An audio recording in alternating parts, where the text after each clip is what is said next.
Сайн байцгаана үзэгчдээ Ардын парламент хэлэлцүүлэг шинэ 7 хоногийн дугаараа эхлэхэд бэлэн боллоо. Бид энэ удаад Монгол Улсын үндсэн хууль ба төрийн тогтолцоо сэдвээр ярилцахаар зочтой баярлалаа. Өнөөдрийн хэлэлцүүлэгт Монгол Ардын бясалгал намын гүйцэтгэх товчооны гишүүн Эрдэнэ Жамын ирсэн байна. За улсын их хурлын гишүүн Бямб Цогт ирсэн байна. За Монгол Улсын ерөнхийлөгчийн зөвлөх уянга. За мөн улсын их хурлын гишүүн Батцаанд нарын бүрэлдэхүүнтэй өнөөдрийн хэлэлцүүлэг та бүхэндээ хүргэх болно. Тэгэхээр намрын чуулганаар үндсэн хуулинд өөрчлөлт оруулах гэж байна. За үндсэн хуультай холбоотой үндсэн хуулийн нэг хэсэгт нь өөрчлөлт оруулаад орхин зүйтэй юм уу аль эсвэл цоошин хуультай болох юм уу гэдэг нийгэмд олон янзын байр суурь яригдж байна. Тэгэхээр юуны өмнө та үндсэн хуулийн өөрчлөлтөнд яг ямар өөрчлөлтүүд багтж байгаа гэдэг талаарх товч мэдээлэл өгөх үү? Ялангуяа төрийн тогтолцоотой холбоотой ямар өөрчлөлтүүд, шинжилтүүд багтах болоо? За үзэгчдээ энэ орой мэндийг төвшүүлье. Монгол Улсын их хурлын намрын ээлж чуулган эхлээд удаагүй байна. Энэ намрын чуулганаас үндсэн хуулинд өөрчлөлт оруулах асуудлыг хэлэлцсэн асуудлын дараалал оруулсан байнамаа. 1992 онд батлагдсан үндсэн хууль маань 26 жилийн өмнө үүсэж байна. За 2000 онд нэг нэмэлт өөрчлөлт орсныг тооцох юм бол одоо хүртэл үндсэн хуулинд өөрчлөлт ороогүй байгаа. Гэхдээ үндсэн хуулинд бас зайлшгүй өөрчлөлт оруулах шаардлагатай байна гэдэг асуудлыг үндсэндээ 2008 оны их хурлын үеэс эхэлж яригдсан. Тухайн үед улсын их хурлын гишүүн Сүхбаатар нарын гишүүд, Дамбуч нарын гишүүдэд 2008-аас 12 онд үндсэн хуулинд өөрчлөлт оруулах гэж үзэж байсан. За мөн Инкот нарын гишүүд үзэж байсан. За 2012-оос 16 онд улсын их хурлын гишүүн Даваа Осрон, за улсын их хурлын гишүүн Батбаяр нарын гишүүд бас 12-аас 16 оны хугацаанд үндсэн хуулинд бас өөрчлөлт оруулъя. Нилээд томоохон өөрчлөлт оруулъя гэдэг байдлаар улсын их хурлд өргөн мэдүүлж байсан. Харамсалтай нь энэ өөрчлөлт оруулах үндсэн хуулинд өөрчлөлт оруулах хуулийн төслүүд маань энэ хугацаанд бол хэлэлцэгдээгүй. За Монгол Ардын намынхаа сонгуулийн мөрийн хөтөлбөр болон засгийн газрын үйл ажиллагааны хөтөлбөртөө үндсэн хуулинд бас өөрчлөлт оруулъя гэдэг зүйлийг туссан байна. Монгол улсын яагаад хөгжихгүй байна? Энэ хөгжил нь яагаад удаашраад байна? Зарим талдаа ухраад байна гэдэг тал дээр бидний үндсэндээ эдийн засаг нь улс төр нь эдийн засгт нөлөөлдөг, эдийн засаг нь нийгэмд нөлөөлдөг, нийгэм бол ард иргэдийн амьдралд ард иргэнд бухимддаг. Энэ дээр дахиад эргээл улс төрждөг талцдаг хуваагддаг байдал бий болцсон байж байгаа. Энэ юутай холбоотой нь өнөөдөр засаглалын тогтолцоо эрх мэдлийн хуваарлалтай холбоотой байна. Монгол улсын ерөнхийлөгч, Монгол улсын их хурл, засгийн газар гэсэн гурван толгойтой байгуул болцсон. Гуруулаа хоорондоо эрх мэдлээ булаацалдаг. Энэ тодорхой жишээ бол үндсэндээ 92 онд үндсэн хууль батлагдсанаас хойш хугацаанд үндсэндээ 7 удаагийн улсын их хурлын чуулган хоролцсон. Чуулганы бүрэн эрхийн хугацаа энэ хугацаанд хэрвээ тогтвортой ажилласан бол 7 засгийн газар солигдох ёстой. Гэтэл энэ хугацаанд 15 засгийн газар солигдлоо. Өөрөөр хэлэх юм бол бүрэн эрхийн хугацаагаа дуусгасан энэ 20 гаруй жилийн хугацаанд зөвхөн Жасран засгийн газар 1992-оос 96 онд 2000-аас 2004 онд инкварийн засгийн газар бүрэн эрхийн хугацаа дуусгасан байдаг. Бусад бүх засгийн газар энэ 4 жилийн хугацаанд 2-оос 3 удаа солигдсон байдаг. Энэ юутай холбоотой нэг бол энэ ерөнхийлөгч, их хурл, засгийн газар эрх мэдлээ булаацалдаг, үүнтэй холбоотой байна. Хэд их улс төрж эрх мэдлээ булаацалдаг. Үүнийг өөрчлөё. Энэ парламентын засаглалын тогтолцоо болон боловсруулгыг. Монгол улсын үндсэн хуулийн заасан ба төрийн эрх барих дээд байгууллага бол Монгол улсын их хурл мөн бөгөөд хууль тогтоох эрх мэдэл гагцуу зөвхөн улсын хадгалагнаа заасан байдаг. Тийм болохоор энэ парламентын тогтолцоо өшөө боловсронгуй болгоё. Монгол улсын ерөнхийлөгч ерөнхий сайд зам засгийн газрын үйл ажиллагаа явуулах энд нь ерөнхийлөгчөөс болоод улсын хурл оролцоог нь багасгах гэдэг байдлаар тодорхой өөрчлөлт оруулахад туссан байгаа. Өөрөөр хэлэх юм бол тодорхой хэлбэл Монгол улсын ерөнхий сайд маань кабинетээ өөрөө бүрдүүлдэг, өөрөө чөлөөлдөг. Энийг ерөнхийлөгч улсын хурл танилцуулдаг. Ийм байдлаар засгийн тогтвортой ажиллах ийм бололцоо боломжийг бүрдүүлье гэж орсон байж байгаа. За мөн давхар дээлийг тайлъя. Улсын хурлын гишүүдээ бэлдсэн төслөөр бол улсын хурлын гишүүдээ засгийн газрын гишүүдийн 3-1 нь засгийн газрын гишүүн байж болно. Их хурлын гишүүн байж болно гэж орсон байдгийг. Тэгвэл үүнийг ер нь бол аль болох их хурлын гишүүд засгийн газрын гишүүд давхар хийхгүй байх. Ингэжээр үндсэндээ бол гүйцэтгэх хууль тогтоох хоёр засаглалаас тусгай тусдын үйл ажиллагаа болох бололцоо боломжийг бүрдүүлье гэдэг асуулт тусгацсан байна. Баярлалаа. Ерөнхийлөгчийн зөвлөх уянга танаас асууя. Ерөнхийлөгч намрын чуулганы нээлтэн дээр бол тогтолцоогоо өөрчлөө гэдэг асуудлыг онцлон хэлсэн олон нийтийн анхаарал энэ бол өртөж байна. Тэгэхээр одоо улсын хурлд өргөн барьсан үндсэн хуулийн өөрчлөлтөөр тэр бүх гажуудлыг арилгаж чадна гэж ерөнхийлөгч харж байгаа болов уу? Мэдээж яг засгийн газар улсын хурлын түвшинд өөрчлөлтүүдийг сая Бямб Цогт гишүүн ярьлаа. Гэхдээ цаанаа бол ядуурл, авилгал гээд нийгмийн олон асуудлуудыг үндсэн хуулиар өөрчилж байж шийдъя гэдэг асуудлыг маш хүчтэй ярьж байгаа шүү дээ. Ерөнхийлөгчийн хэлсэн үгийг хэрвээ анзаарах юм бол зөвхөн энэ үндсэн хуулийн өөрчлөлтийг зөвхөн төрийн тогтолцооны өөрчлөлтийн хүрээнд бол яриагүй. Энэ бол нийгмийг өөрчлөх ёстой тэр системийн том өөрчлөлтийн нэг л хэсэг болохоос биш бүхэлдээ олж чадахгүй маа. ерөнхийдөө шилсэн үгэнд бас шинэ үндсэн хууль ямар үүрэгтэй байх вэ гэдэг дистараллыг томьёолсон. Энэ дистараллыг харах юм бол нийгмийн шинжилгээг хийх тэр зүй тогтолыг бас зүй тогтлынхын санааг харж болно гэж бодож байна. Юуны өмнө хамгийн түрүүнд Монголын улс төр нийгэм, эдийн засаг, баялагын хуваарлалт бүх зүйлд хяналтаа бүрэн тогтоосон байгаа тэр монопол эрхийг, цөөнхийн бүлэглэлийг задлах ёстой гэж өөрөөр хэлбэл манан бүлэглэлийг задлахаас энэ үйл ажиллагаа эхлэх ёстой гэж байна. Тэгээ энэ бол суурь юм аа. За хоёрдугаарт энэ байгалийн баялаг, нийгмийн баялагын шудраг бус хуваарлтыг зэгцлэх ёстой. Шинэ үндсэн хуулийн үүргийг тодорхойлж байна тий. За үндэсний эрх ашиг гэдэг юмд бол бидний энэ бүх үйл ажиллагаа тулгуурлах ёстой гэдэг маш тодорхой томьёолсон. Дээрээс нь энэ олон улсын Монгол тохиролтой гэрээ хэлцээр хийдэг энэ олон улсын эрх ашигыг бас хязгаарлах, олон улсын гэрээ хэлцээрүүдийг иргэн нэгтгэж хянах ёстой. Үндэсний ашиг сонирхолд харшилж байгаа тийм хэлцээрүүдийг иргэн арж таслан зогсоох ёстой гэдгийг тодорхой хэлсэн. Шүүх хууль хүчний байгууллагын өөрчлөлтийн зохион байгуулалт бол энэ өөрчлөлтийн нэг гол хэсгэ гэдгийг хэлсэн байгаа. За улс төрийн намуудын тухай хуулийг өөрчлөх ёстой. Өөрөөр хэлбэл төрийн алба өөрөө намуудын хавсраг алба болчиход байна. Намыг дижиж тэтгэдэг ийм систем, буруу системийг халах ёстой. За хоёрдугаарт ер нь бол хамгийн энэ бүхний үр дүнд ард түмэн жинхэнэ баялагынхаа эзэн байж эрүүл аюулгүй орчинд амьдрах эрхээ хангагдаж ингэж ийм системтэйгээр явах ёстой юм а гэдэг ийм дистараллууд бас ерөнхийлөгчийн хэлсэн үгэнд бол харагдаад байгаа юм. Тэгэхээр бид нар ийм нийгмийн өргөн хүрээгээр нь энэ үндсэн хуулийн шинжилт өөрчлөлтийг харахгүйгээр зөвхөн төрийн тогтолцоогоо өөрчлөөл энэ нийгэм болчих юм шигээр харах юм бол бид нар дахиад энэ шинжилгээг бүтэн хийж чадахгүй гэж бодож байна. Өмнөх энэ олон парламент дамжиж хэлэлцэхдээ яагаад энэ нийгмийн дэмжлэг авахгүй, яагаад батлагдчихгүй байсан юм бэ? Үндсэн хуулийг өөрчлөх хэрэг Монгол Улсын парламентод хадгалагдсаар л байгаа. Байнга хадгалагдаж байгаа. За үндсэн хуульд өөрчлөлт оруулах журмын тухай хууль зааснаар 3.1 хүртэлх хувьд нь өөрчлөлт оруулъя. Энэ бол засаглалын тогтолцооны хэлбэр юм а гэдэг ийм хувилбараар бас зөндөө явсан. Тэгээд дэмжлэг авахгүй байгаа. Тэгээ яагаад юм бэ гэхээр үндсэн хууль бол өөрөө хууль биш юм а. Хууль гэдэг утгаасаа илүү энэ нийгмийн зөвшөлтслийн гэрээ юм а. Бид нар Монгол улс 3 саяулаа нийлээд энэ үндэстэн нийлээ хаашаа явах юм бэ? Бидний зорилго юу юм бэ? За энэ зорилго чиглэлээ тодорхой томьёолсны эцэст үүндээ тохирсон төрийн засаглалын хэлбэр бусад дагалдах зүйлүүдэд бид нар сонгох ёстой л доо. Гэхдээ дистараллын хувьд бол хамгийн түрүүнд бид нар үндсэн хуульд ер нь улсынхаа, нийгмийнхаа, энэ улс үндэстнийхээ үнд зүйлийг тодорхойлох, толын зорилгоо харж томьёолох. За энэ үндсэн дээр бид нар дараа дараагийн асуудлууд явагдах ёстой гэж ингэж бодож байгаа юм л да. Аль ч улсын үндсэн хуульд бол тийм томьёолол, тийм зорилтууд нь тодорхой туссан байдаг. Тийхгүйгээр бид нар юу гэдгийг зөвхөн засаглалын хэлбэрээс болоод л Монгол улс явахгүй байгаа мó гэвэл бас тийм биш. Тэгэхээр энэ суурь ийм асуудлууд байна гэдэг ерөнхийлөгч үгэндээ бол дурдсан. Тэгээ хамгийн гол хэлж байгаа санаа бол альва ийм шинжил, реформ өөрөө төр ард түмний өргөн ойлголцол, өргөн дэмжлэг, хамтын ажиллагаа байхгүйгээр бол энэ явахад их төвөгтэй гэдгийг бас ерөнхийлөгч хэлсэн үгэндээ онцлсныг бас хүмүүс анзаарсан байхаа гэж бодож байна. Ийм шинжил хийхгүй бол энэ шинжил өөрөө явахгүй. Ард иргэдтэйгээ ойлголцох, тэдний бүрэн саналыг тусгах, энэ зайлшгүй шаардлагатай гэдэг нь энэ зөвхөн парламентын эрхийн хүрээнд байгаа хууль тогтоох эрх мэдлийн хүрээнээс хальсан асуудал бол үндсэн хуулийн шинжилгээ хүрээнд байгаа юм. Яагаад гэвэл энэ нийгмийн гэрээ бид бүгдээрээ энэ нийгмийн бүх давхраг, бүх иргэд нь оролцоод энийг хүлээн зөвшөөрөх ёстой. Батлагдсныхаа дараа хүлээн зөвшөөрөх, нийгмээрээ тэрийг дагаж мөрдөх тэр легитим нас чанар нь бол хадгалагдах ёстой учраас ард олон нийтийн өргөн оролцоо, ойлголцолтойгоор энийг батлах нь чухлаа гэдэг санаа бол гол нь байгаа. Таны ярианаас харахад бол одоо ирж байгаа үндсэн хуулийн нэмэлт өөрчлөлтөөс тусдаа шинэ үндсэн хуулийн төслийг боловсруулах ёстой гэж ерөнхийлөгч үзэж байгаа гэж ойлголоо. Тийм тодорхой зүйл бол хэлээгүй. Ямар ч үндсэн хуулийн одоо жишээлбэл хүн болгон үндсэн хуулийн төслөө өөрчлөлт ярьж эхлээд их олон жил болж штэ. Их олон хүн өөрийнхөө үндсэн хуулийн төслийг санаачил санал болгож ирсэн. Энэ бол их олон жилийн өмнөөс ихтэй штэ 10 жилийн өмнөөс яригдсан.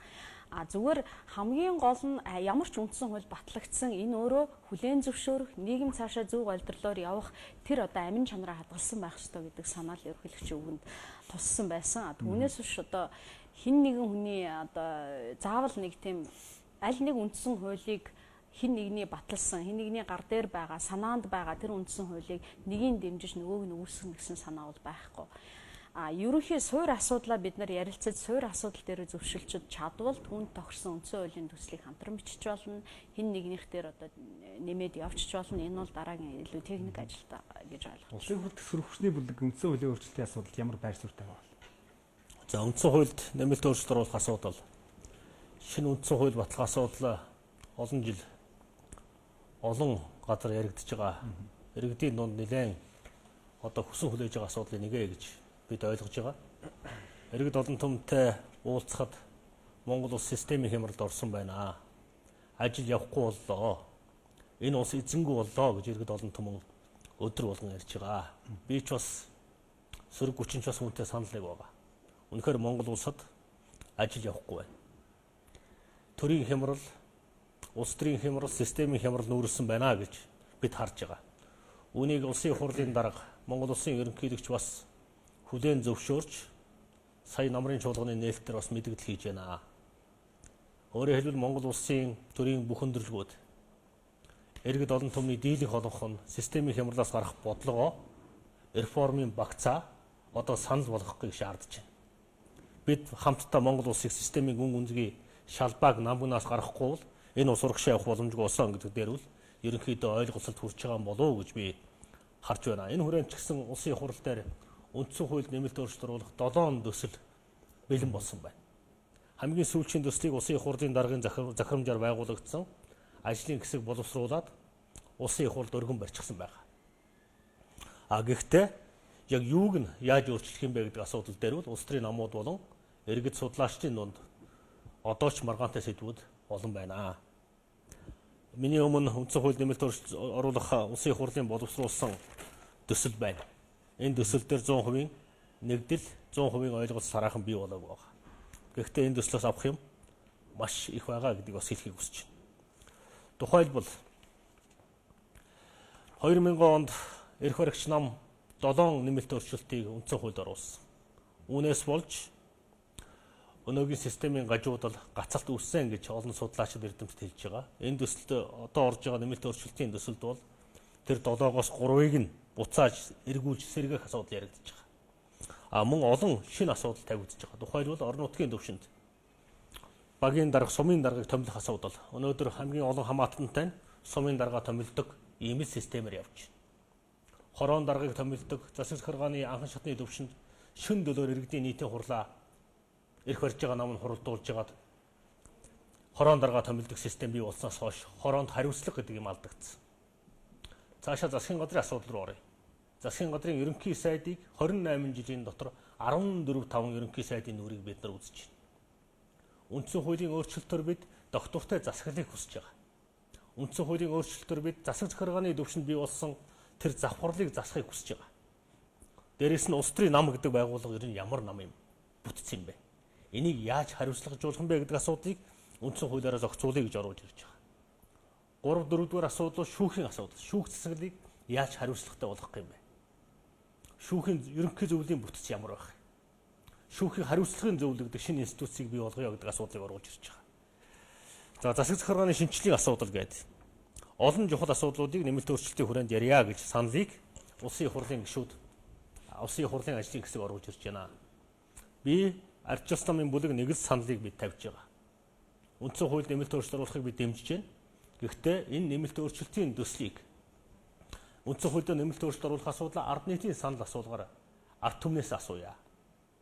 Зөвхөн парламентын төвшөнд, олонхын төвшөнд энэ асуудлыг хүч төрж явуулж болохгүй гэдэг асуудлыг ярьж байгаа. Ер нь системийн шинжилгээг бол том агуулгаар нь, том дүр зургаар нь хийх нь зүйтэй гэж ардчилсан намын бүлэг сөрөг хүчний байр суурь ийм байгаа. Удахгүй бид Монгол улсын ерөнхийлөгчтэй уулзна. Монгол улсын ерөнхийлөгчөөр ахлуулсан ажлын хэсгийг байгуулах нь зүйтэй гэдэг саналыг удахгүй гаргаж тавина. Монгол улсын ерөнхийлөгч бол үндэсний эв нэгдлийн төлөөлөгч юм аа. Тэгэхээр үе үеийн үндсэн хуулийн өөрчлөлтүүд 1992 оны үндсэн хуульч гэсэн тухайн үеийн одоо тэргүүнээрээ ахлуулаад явж ирсэн. Тэгэхээр энэ удаагийн үндсэн хуулийн өөрчлөлтийг ч гэсэн ер нь хариуцлагатай нэлээд мэрэгжлийн төвшөнд олон улсуудын үндсэн хуулийг судалж сонгодог одоо сайн үндсэн хуулийг гаргаж ирэх нь зүйтэй гэдэг байр суурьтай байгаа. За баярлалаа танд. Монгол Ардын бясалгалт намын төлөөллөөс Эрдэнэ жамын танаас асууя. Монгол Ардын бясалгалт намын хувьд бол үндсэн хуулинд өөрчлөлт оруулаад ахиц гарахгүй харин цоо шин үндсэн хуультай болох ёстой гэдэг байр сууриа илэрхийлдэг шүү дээ. 3 зочин маань сая үзэл бодлоо байр сууриа илэрхийлдэг. Тэгэхээр энэ дээр та юу хэлэх вэ? За баярлалаа. За үндсэн хуулийн өөрчлөлт бол зайлшгүй одоо нийгмийн захиалга гэж үзэж байгаа. Гэхдээ яг юуг нь яаж өөрчлөх үү гэдэг дээр бол их олон талын байр суурь байж байгаа. Тэгээ юуны өмнө бол би уучлаараа одоо улсын хурал дээр явж байгаа төслийг бид нар огт төлөв зөвшөөрөхгүй байна. Энэ юус ямар ч асуудлыг шийдэх гарц гаргалаа тэнд юус огт харагдахгүй байна. Өөрөөр хэлбэл тэнцээ юу явагдаад байна гэхээр энэ дарга нарын шийдвэр гаргах асуудлыг л одоо амарчилсан, хэлбэрчилсан. За ерөнхий сайдыг илүү тогтвортой байлгах гэх мэт одоо ийм л одоо зорилгод байж байгаа. Эндээс бол арт түмний амьдралд одоо шууд ингээд нөлөөгөө үзүүлэх тийм одоо үр дагавар гарахад бол хэлэхэд бол хэцүү. Энд бол арт түмний амьдралыг ингэж сайжруулах гэсэн юм байхгүй гэж үзэж байгаа. Өнөөдөр ингээд Монгол улс зарим талаар хөгжиж чинь тэгээд ингээд хэлээд идэг. Яг одоо ингээд гадаа гараад Улаанбаатар хотыг хар, Өдөө нутгийг хар. Монгол улсын одоо шинэ одоо байшин барилга баригдаад энийг хөгжиж чинь гэж харж байна. Энэ ерөөсөө үсрээл Монгол улсын нэг хүн амын 10% л одоо энэ хөгжил очиж байгаа шүү дээ. Тэр бидний 10%-ийг ингээд тэр чихний хөгжүүлээд ах уу энэ үлдсэн 90% энэ ядуу амьдарч байгаа одоо тий ядарсан зүдэрсэн арт түмнээ яаж амьдралыг нь сайжруулах вэ гэдэг л одоо гарц гаргалаг гарах хэрэгтэй байхгүй. Ягаад гэвэл ямар үндсэн хууль байна, тийм л арт түмний амьдрал, тийм л улс орон оршин тогтмож байгаа. Тэгэхээр энийг өөрчлөх хэрэгтэй. Өөрөөр хэлэх юм бол байгалийн баялагын асуудлын чинь яригдчих эхэлнэ. Энийг одоо хөссөн хувь хүн эсвэл гадны компани хамгийн одоо баялагийг нь аваад явж идэг монголчууд нь өөрснөө одоо ядуу амьдраад байдаг ийм тогтолцоотой хэвээрээ явах уугүй гэдгээс ахуулаад ингээд олон юм ярих хэрэгтэй. Төрийн тогтолцооны хувьд бол жишээ нь зүгээр одоо ерөнхийлөгчөөс аль нэг эрхийг нь аваад хууль санаачлахгүй болголоо гэдээ одоо Монгол улс юу сайжрах юм уу эсвэл юу муудах юм би ерөөс ойлгохгүй байгаа байхгүй. Тэгэхээр энэ бол ямар ч одоо үр дүн. Ер нь манай энэ одоо 92 оны үндсэн хууль бол энэ үндсээрээ энэ төрийн одоо тогтолцоог буруу хийсэн юм бил. Уг нь бол энэ үндсэн хууль одоо дэлхий дээр одоо үүсээд 200 гаруй жил болж байгаа. Тэ Америк, Франц таах үндсэн хууль баталж гисэн. Энэний хамгийн гол үзэл санаа нь бол энэ эрх мэдлийг хуваарлах тухай. Шарль Монтескье гэдэг онолч одоо гаргаж тавьсан юм эрх мэдлийг хуваарлах онол байдаг. Өөрөөр хэлбэл гүйцэтгэх засаглал буюу засгийн газар, хууль тогтоох байгууллага буюу одоо манайхаар улсын хурал, шүүх энэ гурав бол бие биенээсээ хараат бус ийм байх хэрэгтэй гэдэг зарчим. Ийм гурван одоо засаглалын одоо салаа мөчрөх юм уу уг үндэс нь бие биенээс хараат бус байх хэрэгтэй гэж. А манай үндсэн хууль энийг тийм байдлаар хийж өгсөн гэж ингэж ойлгоод байдаг. Гэтэ огт тийм биш. Хамгийн гол онцлог нь бол энэ гурван арт түмнээс сонгогддог байх хэрэгтэй юм бэл. Өөрөөр хэлбэл шүүх арт түмнээс шууд сонгогддог. Засгийн газар арт түмнээс шууд сонгогддог, улсын хурал арт түмнээс шууд сонгогддог байжээч арт түмний өмнө гуруула хариуцлага хүлээж бие биенийхээ үйл ажиллагааг хяналтах хэрэгтэй. А гэтэл өнөөдөр бол байдал ямар вэ гэхээр улсын хурал сонгогддог. Улсын хурлаас засгийн газрыг байгуулдаг. Улсын хурлаас засгийн газар ерөнхий сайдыг томилж ивэл сайдраа өөрөө томилно уу? Улсын хуралтайгаа нийлж байгаа томилно уу? Ерөнхийлөгчтэй зөвшөөрлөсөөр томилсон падли байхгүй. Яг гэвэл томилж байгаа улсын хурал нь нөлөөлөх байхгүй засгийн газарт. Чамайг томилохын тулд тийм сайдыг тавиараа гэл яриа бол улсын хурлын чуулган дээр ил яригддаг байсан бол одоо даалд дэлбэрэл оруулна гэсэн. Энэс юу шийдэгдэг. Тийм учраас засгийн газар өөрөө арт түмнээс шууд сонгогдох хэрэгтэй. Тэрийгээ бид нар ерөнхийлөгч гэж нэрлэнэ үү, ерөнхий сайд гэж нэрлэнэ хамаагүй. Ямар ч байсан гүйцэтгэх засаглал өөрөө арт түмнээс шууд сонгогдно. Шүүх өнөөдөр ханаас сонгогдож байна. Их хурал сонгогдлоо, засгийн газар, ерөнхийлөгч. Ерөнхийлөгч хүртэл одоо арт түмнээс сонгогддог гэж бид нэр бас андуурч байгаа шүү дээ. Уг нь бол одоо яг өнөөдрийн хуулиар бол ерөнхийлөгчийг улсын хурал суудалтай намууд нэр дэвшүүлж байгаа. Үндсэндээ арт түмэн улсын хуралд сонгогдсон намуудын санал болгосон дотроос сонголт хийж байгаа. Арт түмнээс юм уу өөр хинч одоо ерөнхийлөгчд шинээр нэр дэвшүүлэх боломж байхгүй. Өөрөөр хэлбэл бүх юм улсын хурлаас хамааралтай. Улсын хурлыг бүрдүүлж байгаа намууд буюу одоо тэдний одоо гол бодлогыг барьж байгаа цөөхөн хүмүүсээс хамааралтай болчиход байна. Тэгээ энийг л бид нар бол манангийн эсвэл бүлэглэлийн засаглал тогтчлоо, тогтолцоогоо өөрчлөх хэрэгтэй гэж ингэж харах хэрэгтэй байгаа юм. Тэрнээс ч одоо байгаа тогтолцоог нь арт түмнээс сонгогдохгүйгээр хин нэгэнд нь эрх мэдлийг нэмлээ хаслаа гэдэг арт түмэнд бол падли байхгүй. Тийм учраас шүүгчийг арт түмнээс сонгох ёстой, засгийн газрыг арт түмнээс сонгох ёстой, улсын хурлыг бас арт түмнээс сонгох ёстой. Энэ бол тогтолцооны хамгийн том өөрчлөлт. Болох ёстой дээр нь манай намын тавьж байгаа нэг санаачлага бол чинь сүүлийн үед одоо 50 зэрэг улсуудад бол их одоо үндсэн хуульд нь орсон хяналтын засаглал бас хятадтай бас тийм одоо нэмэлт өөрчлөлт хийсэн. Хяналтын засаглал гэдэг нь шүүх одоо хууль тогтоох гүйцэтгэхийн 3 засаглалсаа тусдаа ахаа засаглал гарч ирж байгаа. Өөрөөр хэлбэл арт түмний буюу нийтийн өмч хөрөнгийг хэрхэн захиран зарцуулж байна гэдэг дээр нь бүр яг арт түмнээс сонгогддог нөгөө гуравтайгаа яг ижил тэнцүү эрэхтэй ийм одоо байгууллага бас хянах хэрэгтэй гэдэг ийм одоо үзэл санаа гарч ирж байгаа. Тэгэхээр энийг бол бид нар бас шинэ үндсүүдийн төсөлд оруулж гисэн байна. Тухайл жишээ авч таарахгүй засаглалын тогтолцооны асуудлыг та хүндэж ярьлаа. Засаглалын асуудлаас гадна иргэдийн амьдралд шууд тусахаар ямар өөрчлөлтийг оруулж болох вэ? Ялангуяа та байгалийн баялаг гэж ирсэн. Энэ дээр жишээ авч. Байгалийн баялаг дээр бол бид нар байгалийн баялаг бол ерөөс ард түмний нийтийн дундын өмч байх хэрэгтэй. Стратегийн ач холбогдолтой ордыг яаж ашиглах уу, хэрхэн ашиглах уу гэдэг талаар бол ард түмний санал асуулгаар шийднэ. За орон нутгийн чанартай ордууд байдаг. Түгээмэл тарах хэвээр ордууд байдаг. Энийг бол тухайн орон нутгийн сум багийн иргэдийн хурлаар шийдэж байна гэсэн ийм тогтолцоог оруулж байгаа. Энэ бол өөрөө үндсэн хууль хэрэгжих нийгмийн баталгаа. Яагаад ингэж вэ гэхээр монголчууд орон сууцаар заавал хангах хэрэгтэй. Хэн нэгэн одоо монгол залуу хүний мөрөөдөл нь орон сууцанд орох байж болохгүй. Залуу хүний мөрөөдөл бол илүү том ихийг бүтээх байх хэрэгтэй. Орон сууц гэдэг бол зүүнний хүний хэрэглээ. Энийг бол төрөөс хангаж өгөх хэрэгтэй. Маш олон улсууд, Европын улсууд, одоо Азийн улсууд энэ орон сууцаар хангахын төслийг бол үжээ хийгээд эхэлсэн. Манай улс ч гэсэн 90 оноос өмнө төрөөс нь хангадаг байсан. Өнөөдөр Австрид ч нь бол төрийн орон сууцны сан гэж байна. Тинчээ орон сууцгүй, орон сууц авах сонирхолтой иргэн бол авч болно. Насаараа тэр орон сууц нь төрөөсийн төлөө амьдарч болно. Нэг тогтсон төрөөсийг өөрчлөхгүй гэж байгаа юм.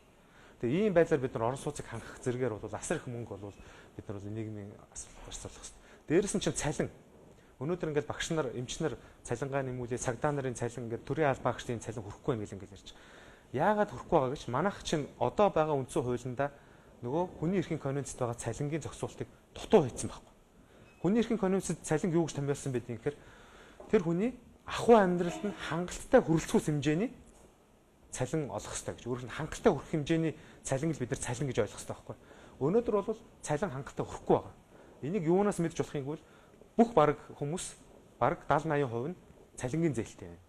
Тэтгэврийн хүмүүс маань бараг 80% нь өөрснөө цалин тэтгэврийн зээл авсан байна. Энэ бол цалин тэтгэвэр амьдралд хүрэлцэхгүй байгаа шууд нотлогоо байхгүй. Тэр энийг үндсэн хуульдаа бид нар зааж өгөхгүй бол засгийн үеийн засгийн газарт гарч ирэл эн чинь болно. Засгийн газарт мөнгө алга гэж байшин бариад идэг. Засгийн газарт мөнгө алга гэж өөр юм хийгээд идэг. Тэгсэн мөртөө цалингийн нэмж өгнө. Тэр хамгийн гол нь хүн юм аа. Хүнийхээ ахуй амьдралыг одоо сайжруулах нь бол эннийхээ батлаа гаргаж өгөх нь бол үндсэн хуулийн гол үүрэг нь байгаа. Тэр дараагаас хамаардаг биш. Үндсэн хууль нь өөрөө энэ хүнд бол хангалттай цалин орлого өгөө гэсэн тийм л одоо зохицуултыг хийж хэвээр байна. За ярилцсан. Бим цагт гишүүнээс асууя. Тэгэхээр хилцүүлгийн эхэнд бол засаглалын тогтолцоо гэж нэлээд ярьлаа. Засгийн газрын огцруулж тоглодог төрийн тогтворгүй байдлыг бий болгодгийн гажуудлыг үндсэн хуулийн өөрчлөлтөөр засъя гэж ирсэн. Тэгвэл иргэдийн хувьд бол үндсэн хуулинд өөрчлөлт оруулаад миний амьдрал сайжрах болов уу гэж хүлээж байгаа. Өнгөрсөн парламентын үед олон гишүүд хууль өргөн барьсан. Одоо үндсэндээ 12-оос 16 онд байсан одоо Батбаяр нарын 48 гишүүн гарын үсэрсэн хууль өнөөдрийн 67 гишүүний гарын үсэрсэн үндсэн хуулиуд өргөн барих бэлэн болсон хууль хоёрын зарчмын хувьд ерөөсөө энэ асуудлыг бүгдийг тусгасан зарчмын их өөр ялгаа байхгүй. Өөрөөр хэлэх юм бол ардчил намын үед ч үнэхээр одоо болохгүй үндсэн хуулинд өөрчлөлт оруулахгүй бол ийм байдалтай байх юм гэдгийг ардчил нам их барьж явах үед ойлгоцсон. За өнөөдөр Монгол ардын нам их олох байгаа үедээ ч гэсэн энийг ойлгосон тийм өргөн барих гэж байгаа төслүүд үндсэндээ зарчмын хувьд ойролцоо байгаа. Ингээд үзэх юм бол өнгөрсөн хугацаанд яа харахгүй бид амьдрал дээр биеэрээ туулж үзэж байж энэ одоо өөрчлөлтүүд өргөн барьж байгаа болохоос ш бусдаар одоо юу гэдгийг нүглээнүүдийг гурилаар хуурах гэж энэ асуудлыг өргөн барьсан асуудал байхгүй. Төрийн бодлого тийм үү эрх мэдлийн хуваарлт нь оновчтой байх юм бол төрийн бодлого маань тогтвортой болно. Төрийн бодлого тогтвортой байх юм бол тэр бодлого хэрэгжээд ард иргэдэд амьдралд өгөөж өгнө. Ингэж ард иргэдэд амьдрал сайжирна. Өнгөрсөн хугацаанд даанч тийм одоо жишээ болгож ярьчих юм алга байна. Ганцхан асуудал байна. 2010 онд шинэ бүтээн байгуулалт дунд хугацааны зорилт төлбөрийг Монгол улсын их хурл баталсан байдгийг. Тэр үед бол ардын намын хамтарсан засгийн газар байсан. Сүв Батболд ерөнхий сайттай, Алтан уугийн шадар сайттай. Одоо өнөөдрийн Монгол улсын ерөнхийлөгч Батбол бас зам тээврийн сайд байсан, барилга батгалын сайд байсан. Энэ үед өргөн барьсан энэ шинэ бүтээн байгуулалт дунд хугацааны зорилт хөтөлбөр альж нам гэлгүүр улс төржлгүүр ардын намын үед баталсан хөтөлбөрөд 12-нд Алтан уугийн улс төржүүлээгөө. Энэ дээр бид нэр 21 аймгийг 5700 км хатуучтай замаар холбоё. Бүх одоо 21 аймаг Улаанбаатар 100 мянган айл орон сууц барья. Сумуудаа хөгжүүлье. Утаанаас салъя бүх бодлого тусгасан байсан. Энэ бодлогыг Алтан уугийн засгаас үргэлжлүүлж явсан. Өнөөдөр Монгол ардын намын засгийн газар үргэлжлүүлж явж байгаа. Ийм байдлаар ингээд тогтвортой хэрэгжих юм бол үндсэндээ өнөөдөр хавд юу Монгол улс маань хатуучтай замаар өрөө холбогчлоо. Орон сууцны асуудалтай эрчимтэй явж байна. Яг үүнтэй адилхан бодлогын тогтвортой байдлыг бий болгохын тулд бид нэр асуудлыг шийдэхин тулд өнөөдөр үндсэн хуулиндаа энэ эрх мэдлийн хуваарлтыг оновчтой болгочвол засгийн газар маань тогтвортой байх юм байна. Дараагийн засгийн газар байгуулагдах юм бол урд өмнөх бодлого аваад явчих бололцоо боломжийг бүрдүүлж өгье. Тэгэхгүй нэг нам гарахаараа өөрийн ярьдаг, нөгөө нам гарах юм өөрийн ярьдаг, нэг засгийн газар байгуулахаар өмнөх засгийн газрын бодлогыг үгүйсгдэг. Ингээд бие биенээ үгүйсгдэг байдлаар ингээд улс төрөлждөг байдлаар байгаад их юм бол үндсэндээ улс орон хөгжихгүй юм байна. Ийм үднэс бодлогын тогтвортой байдлыг бий болгохын тулд эрх мэдлийн хуваарлтыг оновчтой болгох, энийг яаж хийх вэ? Үндсэн хуулиндаа өөрчлөлт хийж энийг одоо шийдэх юм байна гэдэг талаас суусан байна. Хоёр дахь асуудал орон нутгийн асуудал гэж байна. Одоо өнөөдөр зөвхөн их хурл дээр талцаж хуваагддаг, одоо нам дотор хуваагддаг биш тийм үү? Орон нутгад хуваагддаг болсон. Энийг бид бас үндсэн хуулинд оруулж өгч байгаа. Орон нутгт тийм үү? Сум иргэдийн хурл гэж одоо 21 нөхөр нь хоорондоо хуваагддаг. 20 нөхрөө сонгох авгаан нөхөр нь хоорондоо муудалцдаг. Тэгэл аймаг иргэдийн хурл гэж засаг дарга огцруулах гэж одоо шантааждаг, хувийн хэрэг шиг албан тушаалын төлөө гэдэг юм уу? Ийм байдлаар үндсэндээ газар бүх дээд дунд доо шатанда бүгдэнд ийм болцсон байна. Энийг одоо шийдэхгүй болохгүй. Энэ талаар бас тодорхой зохицуултыг суулгасан. Ялангуяа үндсэн хууль өөрчлөлт байгалийн баялагын иргэдэд тэгш хүртэх боломж нь хэрэг байгаа юм бэ? Цалин орлогыг нэмэгдүүлэх боломж байгаа мó гэдэг дээр л та маш товчхон хариулт өгч. Тий, үндсэн хууль тийм үү? Үндсэн хуулиас уран гарах тийм үү? Тэр органик хуулиудаараа бус одоо тэр засгийн одоо болон тэр намын бодлого мөрийн хөтөлбөрийн асуудал шийдэгдэнэ. Үндсэн хуулийн дээр эдгээр тийм үү? Угаасаа байж байгаа шүү. Одоо газар Монгол улсын ард түмний өмчмөн гэдэг. Нийгмийн баялаг болов. Энийг яаж хэрэгжүүлэх вэ гэдэг бодлогын асуудал дараагийн органик хуулиар шийдэгдэх асуудал. Бусдаар өнөөдөр үндсэндээ одоо юу гэдгийг бүх одоо өмчийг ард иргэдтэй тэгш хүртэнэ гэдэг асуудлыг бол ярих боломжгүй. Тэгэхээр Монгол Улсын ерөнхийлөгч Шалтмаагийн Баттулга 2017 оны ерөнхийлөгчийн сонгуульд оролцохдоо байгалийн баялаг гэж Монголд хангалттай бий. Энэ баялагийг ашиглаад иргэдийн үр зээлийг хүртэл төлөх боломж байна гэдэг зүйлийг хэлчихсэн. Энийг хэрэгжүүлэх боломжтой гэдгийг арчилсан намаас тухайн үед мэдэгдэж байсан. Иргэдийн дунд магадгүй бас ерөнхийлөгч сонгогдсныхоо дараа бид нарын одоо өрийг төлж өгнө гэсэн гэдэг ч юм уу. Ийм хүлээлт бол байгаа. Тэгэхээр та ярианыхаа ихэнд бас ярьжсэн баялагын хуваарлтыг ер нь яаж зөв хийх вэ? Ямар гарц байна гэж та ерөнхийлөгч харж байгаа бол тийм ээ. Монгол Улсын ерөнхийлөгчийн сонгуульд парламент судалтай намууд нэр дэвшүүлдэг. Нэр дэвшигчтэй арчилсан нам үүрэг болгож нэг үүрэг өгсөн. Хэрвээ та ерөнхийлөгчөөр сонгогдвол үр зээлэндээ баригдсан ийм их баялагтай орны эзэд энэ асуудлыг шийдэхийг хичээж ажиллах хэрэгтэй. Ийм болцоонууд байна байгалийн баялагын. Тэгэхээр энэ асуудлыг анхааралтай авч ажиллаарай гэдэг бол үүргээ өгсөн. Мэдээж Монгол Улсын ерөнхийлөгчөөр одоо хинэн сонгогдсон байсан. Энэ бол ерөнхийлөгчийн анхааралтай авах ёстой ажлуудын нэг. Энэ асуудал ч гэсэн анхаарлаа хандуулсаар байгаа. Ер нь сонгогдсноос хойш жишээлбэл хамгийн түрүүнд Монгол Улсын хилийн гадна байгаа Монголын баялагаас одоо гадагшаа урсаж гарсан тэр хоримтлалыг Монголд оруулж ирэхийн төлөө өөрөөр хэлбэл офшор дансны асуудлаар хамгийн идэвхтэй ажилласан гадны одоо хуулийн зөвлөхүүд одоо бусад прокурорууд Швейцарт байгаа тэр дансыг илрүүлэхийн төлөө ерөнхийлөгчийн идэвхтэй оролцоо байсан холбогдох хүмүүсийг урьж оруулж ирж авилгатай тэмцэх газар бусад улсуудад лекц уншуулсан, сургалт явуулсан. За ингээд одоо шахаж шаардаж ажиллаж байгаа. За энэ асуудлыг урагшлуулахын тулд авилгатай тэмцэх газрын даргыг солих шаардлагатай гэж ерөнхийлөгч үзсэн. За энэ даргыг солих асуудлыг бол удаа дараа тавьсан. Хамгийн сүүлд хүртэл ээлж тус чуулган хуралдуулж авилгатай тэмцэх газрын даргыг солих асуудлыг хэлц хэрэгтэй байна гэдгийг одоо шаардсан. Харамсалтай нь Монгол Улсын их хурал хуулиа зөрчөөд ээлж тус чуулган зарлан хуралдуулах эрхтэй 22 субъект санал тавьж байхад энэ чуулган харамсалтай нь болоогүй. Энэ асуудал бол явцын дунд байна. За ийм олон оролдлогуудыг хийсний эцэст ерөн тогтолцооны өөрчлөлт шинжил бол зайлшгүй чухлаа гэж байгаа. Жишээлбэл яг л энэ одоо 60 тэрбумтай холбоотой асуудлыг авилгатай тэмцэх газар эцэслэн шийдэх ёстой. Энэ шийдвэрийг хийхгүй байгаа бүх асуудал нь ингээ базагдчихад факт баримт байсаар байтал энийг шийдэхгүй байгаа их хурал өөрөө жишээлбэл үндсэн хуульд өөрчлөлт оруулах тухай одоо ярьж байна л да. Энэ зөвхөн зүй зах ёстой юу гэдгийг нийгэм өөрөө хэлэлцэж дүгнэлтээ гарах байх гэж бодож байна. Та түрүүн хэллээ. Одоо жишээлбэл Монголд байгаа 30 нийт гадаад өр одоо 30 тэрбум долларт хүрсэн байна л да. Социализмын үеийн 70 жилд одоо тавьсан өрөөс 3 дахин их өрийг бид 30 жил тавьсан байна. Гэхдээ энэ үр бол тэр чигээрээ засгийн газрын өр биш. 3-1 нь л одоо засгийн газарт хамаатай өр, бус нь хувь хүмүүсийн өр. Өөрөөр хэлбэл бидний яриад байгаа тэр олигарх систем, монопол эрх мэдлээ бүх салбарт тогтоорсон энэ олигархуудын тавьсан өрөө. За энэ өр бол Монголын баялагаар төлөгдөж байгаа. Жишээлбэл би сая одоо орноошоо орж ирэхийн өмнө 19 оны Монгол Улсын төсвийг харж байна л да. 15 онд би хурлын гишүүн байхдаа одоо 7 их 80 орчим төгрөгийн зарлагтай төсөв батлаад ингээд их хурлын гишүүнс буужсан санаж байна. Гэтэл өнөөдөр төсвийн зарлага 11 их 80 гарцсан явж байна. Бараг 2 дахин их өссөн зарлагтай. За гэтэл эндээс ард түмэнд юу наалтах вэ гэд харахаар энд наалтах юм бол байхгүй байгаа юм. За гих мэтчлэн. За тэгээ байгалийн баялагын асуудлууд одоо ерөнхийлөгчийн яг хэлсэн дарааллын дагуу юуны өмнө энэ бүхэн энэ өрийн ихэнх нь энэ олигархуудад ноогдож байна.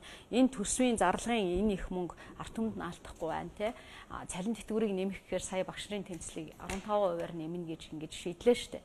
Гэтэл энэ 15% байтугай нэмэхээр их төсөв өнөөдөр орж ирж байна. За энэ мөнгө юунд зарцуулагдах гэж байгаа юм бэ гэдэг бол үнэхээр сонирхолтой байгаа. Төсөв дээр бол одоо голчлон анхаарал хандуулах ёстой.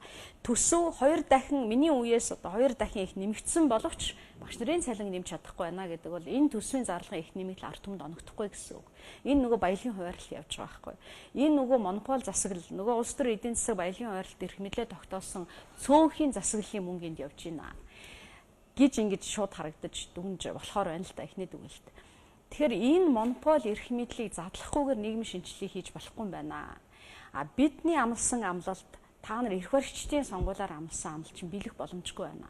Тэгэхээр энэ олигополчсон энэ монопол эрх мэдлийг тэр одоо цөөнхийн эрх мэдлийг задлах нь бол нийгмийн шинжилгээний хамгийн ихний алхам байх юмаа гэж энэ гаргалгааг бол ингэж гаргасан байгаа гэдэг. Ерөнхийлөгчийн эрх мэдэл үндсэн хуульд ямар байх нь чухал биш ээ.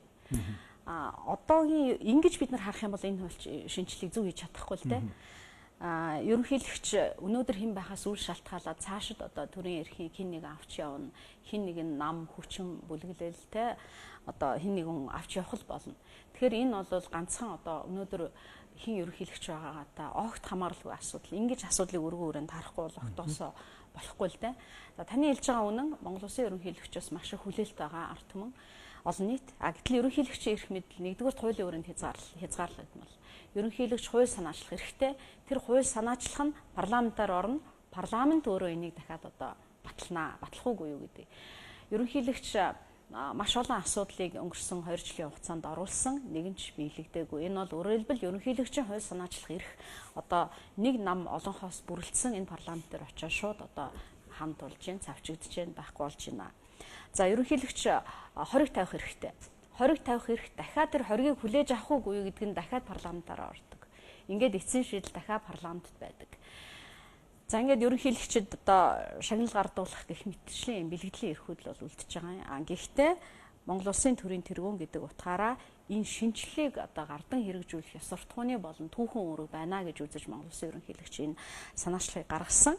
Тэгэхээр бид нар одоо зөвхөн энэ удаагийн парламент, энэ удаагийн ерөнхийлөгч, энэ удаа ирэх барьж байгаа нэг одоо Монголын төрийн эрх мэдэлд одоо нөлөө бүхий байгаа 100-аад хүний асуудал гэж энийг ерөнхийлөгч харахгүй байгаамаа. Энийг бас их сайн ойлгож хараасаа гэж бодож байна.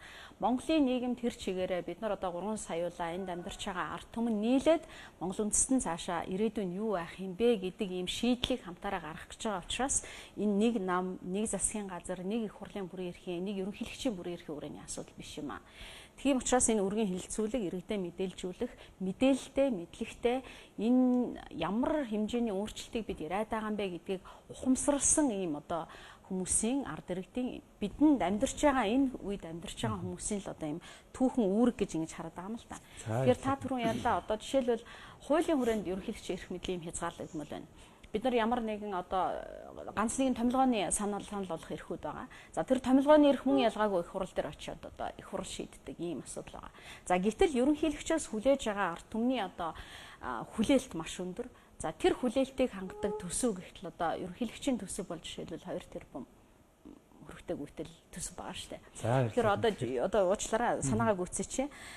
Гэтэл өнөөдрийн энэ төсвийн зарлага энэ ихээр нэмэгдэж байхад энэ ард иргэдийн хүлээлт, бүтээн байгуулалтын хүлээлт одоо засгийн газар энийг хэрэгжүүлэх ёстой үүрэг нь. Гэтэл энэ олон одоо энэ бодвол хөрөнгө оруулалтын зардал их нь байгаа байх гэж бодож байна. Энэ хөрөнгө оруулалт нь ямар хөрөнгө оруулалт вэ? Багшийн цалин нэмж чаддаггүй энэ 2 дахин их нэмэгдсэн төсөвт юу байгаа вэ гэдгийг бол бид нар үнэхээр гарцааг одоо сонирхох шаардлагатай. Тэгээ бид нар бол хамгийн гол нь ерөнхийлөгчийн институцийн барьж байгаа бодлого бол бид нар энэ бүх юмаа уялдуулж нийтэд нь хараад энэ төсөв ч гэсэн одоо ард иргэдэд хүртээлтэй болж чадахгүй байгаа нь өөрөө энэ засаглалын хямрал руу дахиад хямралын шалтгаан үндсийн нэг л одоо үр үндэс нь нэг л навч нь болж харагдаж байгаа байхгүй. Тэгээ энэ хямралыг энэ юмыг бүхэлд нь олж харж хамтын шийдвэр байх ёстой шүү. Энийг хамгийн түрүүнд ойлгох ёстой нийгмийн элит хэсэг, тэр эрдэмтэн, судлаачид нь, багш нар нь, эрх барьж байгаа хүмүүс нь, улс төрийн намууд нь бүгдээрээ хэлэлцэн шийдвэрлээд нийгмийг мэдээлжүүлэх ёстой. Ингээд энэ бол хамтын шийдвэр байх ёстой, энэ түүхэн шийдвэр байх ёстой л гэж ингэж харж байгаа.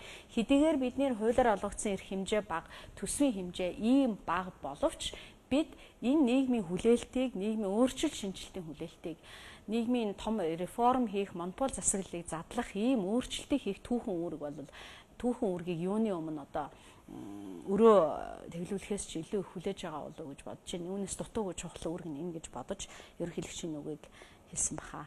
Нэвтрүүлгийн цаг бас дуусч байна. Гэхдээ асуух хэвээр асуултууд үлдсэн байна. Бацаандан гишүүнээс асууя. Тэгэхээр үндсэн хуулийн өөрчлөлтийг ярихаар өнгөрсөн 4 жил арчилсан нам юу хийсэн бэ? Тэр үедээ ягаад амжуулаад баталчих чадаагүй юм бэ гэдэг асуудал орж ирсэн. Нөгөө талдаа би бас эдээс уян гойгоос асуусан. Тэгэхээр ерөнхийлөгч ард түмний үрийг төлж өгөх боломжтой шүү гэдгийг танаа намынхан бол сонгуулийн үеэр хэлжсэн шүү дээ. Энэ дээр бас иргэдийн хувьд асуугаад өгөөсэй гэж хүсдэг баг.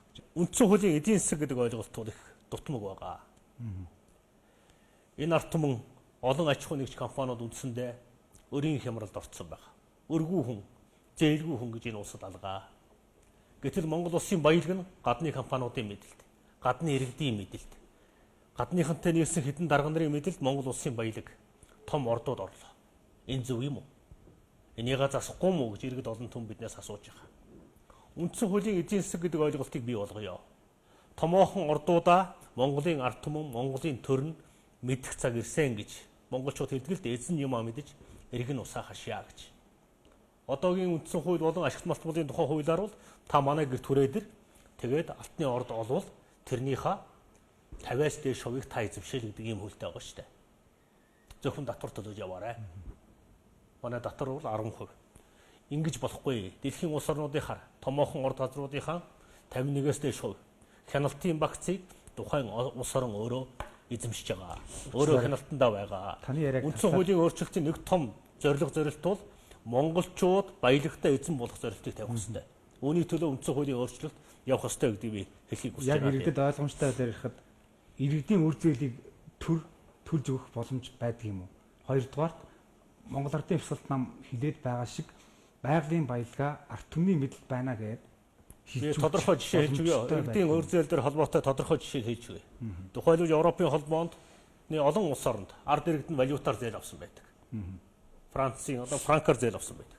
Франкын ханшийн валютын ханшийн өсөлтөөс болоод иргэд нь байрныхаа зээлийг эргэн төлж чадахгүй болсон тохиол олон байгаа. Польшийнхаар, Унгарийнхаар, Чехийнхаар валютын ханшийн зөрөөгөөс олж иргэд өрөнд орсон тохиолдолд засгийн газрын шийдвэр гаргаад ханшийн зөрүүг нь төлж өгч. Инэрэнгүү төрөгдвөл ийм л байдаг. Ханшийн зөрүү нээс болж хохиролд орж байгаа ард түмэн их зээл авлаа мөнгөний ханшийн уналтаас болоод зээлийн эргэн төлж чадахгүй байгаа аж ахуй нэгжүүдийн буруу биш ээ. Ханшийг мөнгөний бодлогыг барьж явах үүрэг нь төрд байдаг юм аа. Төр бодлогоо алдснаас болж Монголын ард түмэн өнөөдөр өрөнд орчоод байгаа. Энэ үр зээлийг нэмгэлэхэд нь Монголын төр, Монголын засгийн газар гэж хэрвээ байдаг бол туслах ёстой гэдэг бодлогыг ардчилсан ярьж байгаа. Энийг би буруу гэж харахгүй байгаа. Дэлхийн олон улс оронд ийм дуршлаг бий. Яг энэ асуудлыг үндсэн хуулийн төсөл та бүхэн тусах ёстой байсан юм шүү. Үндсэн хуулийн төсөл олон хэлбэрээр гарч ирнэ. Энэ амархан зүйл биш. Эрх баригч нам нэг төсөл гаргаж ирж байгаа. Монгол Ардын хувьсгалт нам нэг төсөл гаргаж ирж байгаа. Төрийн бус байгууллагууд өнөөдөр төрийн бус байгууллагуудын гар дээр 10 хэдэн төсөл байна. Энэ бүх төслүүдийг бид нэгтгэх ёстой.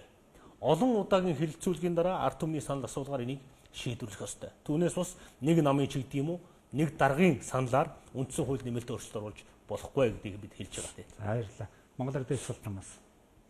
Тэгэхээр ардчилсан болоод Монгол Ардын намын хувьд бол намрын чуулганы хугацаанд багтаад үндсэн хуулинд өөрчлөлт оруулах нь зүйтэй гэдэг байр суурийг илэрхийлж байна. Ерөнхийлөгчийн хувьд ч гэсэн тогтолцооны одоо суур зарчмуудаа сайтар бүрдүүлж өгөх хэрэгтэй. Гэхдээ энэ нэмэлт өөрчлөлт бол орд тас болохгүй юмаа гэдэг бас байр суурийг илэрхийлээгүй гэдгийг хэлж эхлэв шүү дээ. Тэгэхээр та байр суурийг За Монгол Ардын Бясалт нам үндсэн хуулийн одоо төслийг боловсруулад нэлээд удлаа. Монгол Ардын Бясалт нам боловсруулсан гэхээс илүү бид нар бол аль болохоор олон эрдэмтдийг төрд ажиллаж исэн тэгээд хувийн хвшилд ажиллаж байгаа бизнесмэнүүдийг ингээд салбарын хүмүүсийг цуглуулж аваад энэ үндсэн хуулийг хийсэн. Гадаадын үндсэн хуулиудыг судалсан. Тэгэхээр бид нар бол харьцангуй одоо маш сайн өнөөдрийн үндсэн хуулийг бол илүү сайжруулсан ийм одоо хуулийн төслийг боловсруулсан гэж ингэж үзэж байгаа. Эдийн засгийн асуудлууд байгаа, нийгмийн асуудал байгаа, төр засгийг одоо илүү сайжруулсан ийм асуудлууд ингээд бүгдээрээ ингээд орцсон юм сайн хууль байгаа юм. Тэгээ энэ асуудлаараа бид нар бол улс орныг бол 3 удаа тойрч ард түмнэр хэлэлцүүллээ. Үндсэн хуулийнхаа саналыг авлаа. Одоо ч гэсэн бид нар айл бүрхүүдээр явж гарын үсэг зурулж байгаа, уншуулад та энэ төслийг ойлгож гинөө ийм учиртай юм аа. Тэр бид нар бол энэ үндсэн хуулийн асуудалд бол маш нухацтай хандж байгаа. Зүгээр 1-2 зүйлийг бол өөрчлөе гэж бодохгүй байгаа. Ер нь бол үндсэн хуулийг бол эцсийн дүнд бол ард түмэн баталдаг. Ард түмэн хүлээн зөвшөөрөөгүй үндсэн хуулийн өөрчлөлтийг бол тоодоггүй, тэр үндсэн хуулийг үйлчлдэггүй юм учиртай. Тийм учраас чинь өнөөдрийн одоо улсын хурал энэ асуудлыг шийдэж байгаа бол яг ямар төслүүд байгаа ингээд энэнгээр ард түмнээс заавал санал асуух хэрэгтэй гэдэг ийм байр суурийг бол илэрхийлж байна. Тэгэхдээ магадгүй одоо ард түмнэр сонголтын нөгөөч гэж. Өөрөөр хэлэх юм бол үнэхээр Монгол Ардын Хувьсгал намын төслийг дэмжиж гинүү эсвэл одоо Монгол Ардын намын боловсруулсан төслийг дэмжиж гинүү эсвэл ерөнхийлөгчийн эсвэл одоо Дарсан намын төслийг дэмжиж гинүү гэдэг асуулт явуулчих таа. Тэгэл энэнгээр адилхан бүгдээрээ ард түмэнд энэ үндсэн хуулийн төслийг одоо тайлбарлыг таниулъя. Үнэхээр дундаа суугаад Монгол Ардын Хувьсгалт нам илүү одоо манлайлаад юм уу санаачлаад явхаар тэрийг нь авахд хэцүү байгаа бол ийм санаачлаг гаргаж болж байна. Эсвэл бол бүгдээрээ хамт сууж үзсэн. Хувьсгалт нам бол ямар ч нөхцөлд бол үндсэн хуулийг сайжруулахын тулд энэ үндсэн хуулиар дамжуул ажил иргэдийн амьдралыг сайжруулах Монгол улсынхаа тусгаар тогтнолыг үеийн үед цаашд нь бол мөнхөлж батлахын төлөө байгаа. Тийм учраас бол үндсэн хуулийг бол ярилцъя гэсэн одоо бүх одоо хүнтэй бол бид нар нээлттэй хандж байгаа. Улсын хурлд бид нар бол бүх гишүүдийн үндсэн хуулийн төслийг явуулсан. Бүх улс төрийн намуудад илгээсэн. Бүх эрдэмтэд шинжлэх ухааны акт юм гээд бүх хүмүүст нь бол бид нар илгээсэн. Интернет дээр бүрэн ихээр бэлэн байж байгаа маа. Тэгээ ер нь бол дахиад хэлэхэд бол үндсэн хууль бол ард түмний яаж амьдрахыг шийдэж байгаа л байл. 20 жилийн өмнө үндсэн хууль баталсан хууль өнөөдөр үр дүн гарч байгаа. 10% нь сайхан амьдарч байна Монгол. 10% хүрхүүгүй би бас одоо яг эргэлзэж байна. 90% нь өнөөдөр үндсэндээ бол өрнөөс өр зээлээс зээлийн хооронд л амьдарч байна. Асар олон хүн бол энэ цалин тэтгэн хүрхгүйгээс болоод янз янзын юм хийж. Тэгэхээр бид нар бол энэ хөдөлмөрийн харилцаа, гэр бүлийн харилцаа, ёс уламжлал, соёл энэ мөнгөнийхөө бодлого тэ ингээд бүх юмыг багтаасан үндсийг нь үндсэн хуулинд бол хийчих хэрэгтэй. Мэдээж бол органик хуулиуд нь бол дагаад гарна. Тэгэхдээ ямар үндсэн хууль байна? Тэрний дагуу л одоо тогтно шүү дээ. Өнөөдөр их шиг чинь улс төрийн нам л бүх асуудалд ордог юм үндсэн хууль хийх юм бол энийг өөрчлөх болохгүй. Бид нар бол жишээ нь хууль тогтоох байгууллагыг 2 танхимтай болгоё гэж. Дээд танхим буюу одоо хамгийн том одоо шийдвэр гаргадаг байгууллага нь бол ард түмнээ сонгогдсон нам бус хүмүүс байна гэж. Өөрөөр сум хороо баг болгоноос нэг хүн сонгогдсон. Тэр хүмүүс бол энэ хуулийг чинь батлах үгүй гэдэг эцэслэн шийд. За доод танхим буюу одоо баг хуралдаа гэж ярьж байгаа энэ нь бол намуудаас бүрдэн намын бодлого боловсруулагчдаас одоо хуулийн төслийг боловсруулж өгнө гэсэн. Жишээ нь иргэд хүртэл хуулийг санаачлах хэрэгтэй байна. Жишээ нь бол одоо өнөөдрийн одоо энэ улсын хурал дээр яригдж байгаа төсөл чинь ерөнхийлөгч хүртэл хууль санаачлах хэрэггүй болохоор оруулж байгаа бол бид нар бол эсрэгээр иргэд ч гэсэн хууль санаачлах хэрэгтэй болгож оруулж байгаа. 10,000 хүний санал 5,000 хүний санал гарсан бол тэр хуулийг улсын хурал заавал авч хэлцэх үүрэгтэй гэж ингэж оруулж байгаа. Гэх мэтээр бид нар бол илүү ард иргэдтэй ээлтэй Монгол хүнийг төрийн хамгаалтанд авсан Монгол хүний дэдэлсэн ийм одоо үндсэн хууль баталж байгаа маа. Тэгээд телевиз үзэгчтэй хандж хэлэхэд бол манай үндсэн хуулийг бас нэг сонирхоод үзээрэй. Бид нар бол айл бүрхүүдээр манай намын гишүүд манай дээд хуулийг дэмжиж байгаа иргэд маань бол айл бүрхүүдээр явж байгаа та бүхэн бас энийг бол бас анхааран судлаарай гэж байна. Та бүхэнд баярлалаа. Үндсэн хуулийн өөрчлөлт гэдэг асуудал бол тогтолцооны маш чухал асуудал учраас нэг удаад магадгүй нэг нам, хоёр нам, гурван нам хилэлцээ шийдчих асуудал биш. Тэгэхээр бас цаашдаа ард нийтийн саналыг тусгасан сайн үндсэн хуультай бас болоосоо гэж хүсэж байна. Тэгээд цаг зав гаргаж ярилцсан та бүхэнд баярлалаа. Цаашдаа бас энэ асуудал бас яригдах байхаа. За баярлалаа та бүхэнд. Үзэгчдээ ардын парламент хэлэлцүүлэг шинэ 7 хоногийн дугаараа хүргэлээ. Анхаарал хандуулсанд баярлалаа.